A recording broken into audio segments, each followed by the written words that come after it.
परमेश्वर इस नीति वचन द्वारा समझा रहे हैं कि उस समय वे मुझे पुकारेंगे और मैं न सुनूंगी। यहाँ पर बुद्धि बता रही है कि लोग अगर मेरे कहने पर नहीं चलेंगे तो बुद्धि कह रही है कि जिस समय वो मुझे पुकारेंगे तो आपकी बुद्धि काम नहीं करेगी, क्योंकि वो सुनेगी नहीं। वे मुझे यत्न से तो ढूंढेंगे परंतु न पाएंगे। आपकी बुद्धि आपको भी नहीं मिलेगी अगर पाप करोगे तो, क्योंकि उन्होंने ज्ञान से बैर किया, अर्थात परमात्मा के जो वचन है उनसे बैर किया, तो बुद्धि आपको कैसे मिल पाएगी। और यहोवा का भय माना उनको न भाया, परमेश्वर का भय भी नहीं माना उन्होंने मेरी सम्मति नहीं चाहिए। जब तक हम बुद्धि की सम्मति इच्छा नहीं जानेंगे और न चाहेंगे तो वो हमारे ढूंढने पर कैसे मिलेगी।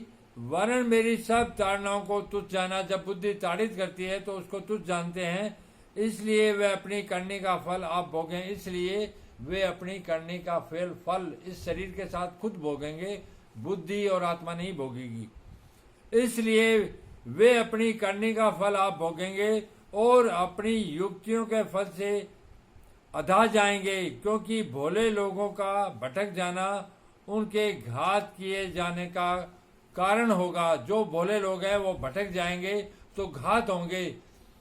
घात का मतलब है कि लोग तुम्हें मारने के लिए, तुम्हें लूटने के लिए तैयार बैठे हैं।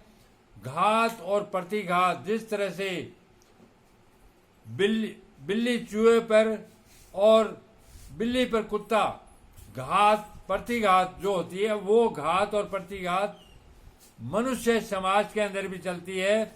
और निश्चित रहने के कारण मूल लोग नष्ट होंगे।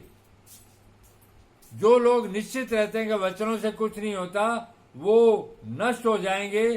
परंतु जो मेरी सुनेगा, यहाँ पर बुद्धि उपदेश कर रही है कि जो मेरी सुनेगा परमेश्वर यहोवा के वचनों के हिसाब से, वह निडर बसा रहेगा और बेखटके सुख से रहेगा।